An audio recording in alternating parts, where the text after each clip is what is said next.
Drew Swayze wants to know who will be the better on-screen villain, Thanos or Apocalypse? Apocalypse, no question. No question. No question. You guys any other thoughts? Not even a debate. Apocalypse. Non-debatable. Yeah. All right. Because I know this is your favorite movie, John. Jonas Bless wants to know if we think there's going to be a sequel to the Lego Movie. Oh yeah, no, they've already announced it. As a matter of fact, they even before the movie opened, a few days before they opened, they announced they've already got their screenwriters on. They're moving forward in development of another one. So, and especially now when we see the box office returns this film is getting, it's no question they've already said they're doing it. We're going to get a Lego Movie too. I'm going to guess probably in 2016. So you might say everything is awesome. Everything is awesome. Okay, and what do you guys think? Any other thoughts? Yeah. It's already been announced, think it's and locked down. I could not be more excited about it. It was so clever and charming, and they're on such a hot streak. Chris Miller and Phil Lord. I'm just so excited to see 22 Jump Street as well. Yeah, right? Yeah, cannot wait. Yeah.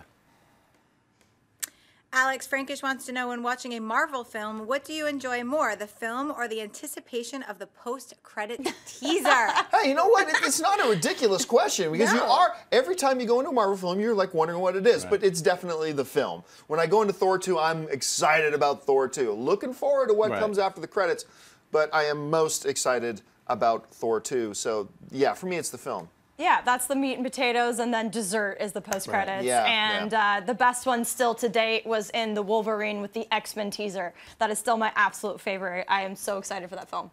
Yeah, and that's not even the Disney Marvel. That's Fox just like, we Exactly. might as well start sprinkling post-credits in. It's a Marvel It's smart. film. It's really smart to build interest for, their universe. I mean, yeah, I love the little things that happen at the end, the post-credits little scenes. But yeah, for Captain America: The Winter Soldier, I can't wait to see that movie. And my mind is not even on what's going to be after the credits. That is literally the icing on the cake. Yeah. So. And it'll probably be Ultron, is what we've heard. So. All right, what else we got?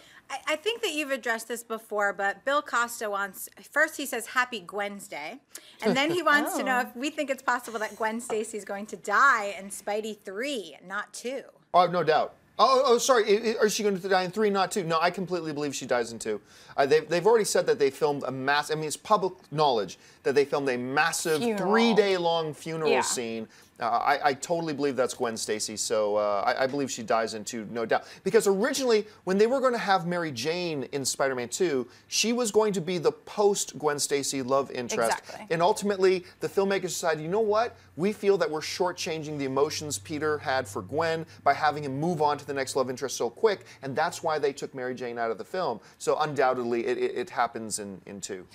They did kind of publicly announce the funeral, so it would be interesting if it was misdirection, because they didn't flat out say that who would it be was. funny. So that would be really interesting. But Aunt May dies. Right? Aww. But yeah, I definitely think it's time to introduce Mary Jane in the 3rd film. So Gwen Stacy, I'm really glad they pushed her to the next film, but I want to see Gwen Stacy's storyline finish here, and then the whole morning, and then introducing Mary Jane in the 3rd. That seems to make the most sense. But Agreed. that would be very clever from Webb and team if that's what they did. Oh my, it would hit us out of left field. Any other thoughts? Yeah, I mean, it'll be interesting to see how they tie Oscorp into, this new version of Gwen Stacy's death. In fact, they released pictures of her wearing the same outfit from the original comic book. Which I it's love. identical to when she dies in the comic. So kind of get that feeling that that's what's going to happen. It might make a very angry Spider-Man in Spider-Man 3. So. And introducing the 90 villains that are coming from Oscorp.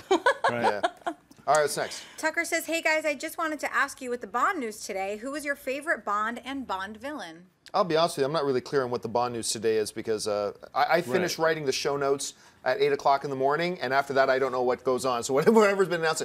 Who's my favorite? Who's the favorite Bond villain? Were you talking about John Travolta? I think he was talking about the John Travolta being the Oh, possible okay, Bond villain. yeah. I thought maybe something else came out that was like big announcement. Favorite Bond villain? Something Jaw. Jaws. Jaws, yeah. Richard Something Kiel. Jaw. Something Silver Jaws. Jaw. He was What? pretty awesome. Yes, Jaws. Jaws is my favorite Bond villain. You guys? Odd Job is always fun. Odd Job's great. The Man with the Golden Gun, Christopher Lee, I can't remember his name, but that character with little Herr Villachez, assassin. But what about favorite Bond is the question. Honestly, I love Daniel Craig, but I have to go Sean Connery.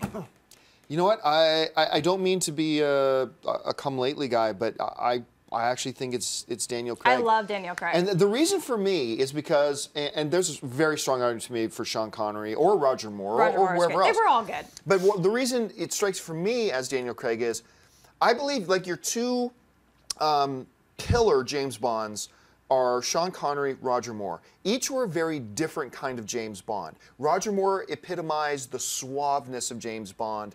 Sean Connery epitomized the manliness of James Bond. And to me, Daniel Craig is the perfect embodiment of both. He is the hybrid, if you will, of both aspects of James Bond. And that's why, for me personally, it's Daniel Craig. But I know a lot of people just, everything is Connery. It's got to be Connery. That's why Pierce Bronson didn't work George, for me. George Lazenby, guys. No, I'm just kidding. It's Sean Connery all the way. I mean, Daniel Craig runs second, and as he keeps making Bond films, he might overtake Sean Connery for me, just because I loved I didn't like Quantum of Solace. Solace. Yeah. So there were some bad Sean Connery James Bonds. Yeah. No, there were, but I'm just like overall, he's still James Bond to me. But I think you nailed that, because that's why Pierce Bronson didn't really work for me. I really like him as an actor, but I didn't really believe him as such a badass. But he was the lady killer. He was more the Roger Moore template than he was the Sean Connery. And Craig does have both. Timothy Dalton didn't get enough movies to crack that. Yeah. He was good, but he was good. Yeah, I liked him in that. All right, let's take one more. Bobby wants to know, what Batman villain would you most like to see start the Affleck Batman series? Well, I think we've already said before that we'd like for them to hold on to Joker for a bit. Like, even if it's just for one film, hold on to Joker. Yeah. Gosh, you know what? I wouldn't mind some kind of version of the KG Beast. Because KG Beast is actually a pretty interesting character when you actually look at him. He would be interesting and not one of the big obvious Batman villains that you can use later on if you want. So I would come out of the starting gate with something like that, maybe. I would come out with the Riddler. Riddler would be a good one too. Because he could be played so creepy and ominous with just weird, creepy riddles, and he like I always thought, like if they redid the Riddler and they got rid of the Jim Carrey goofiness, he would just, or the goofiness, not just Jim Carrey, but the Frank Gorshin, which I loved in the '60s, campy Batman. But if they're doing a really cool Batman, I think the Riddler can be a very good villain for the first film.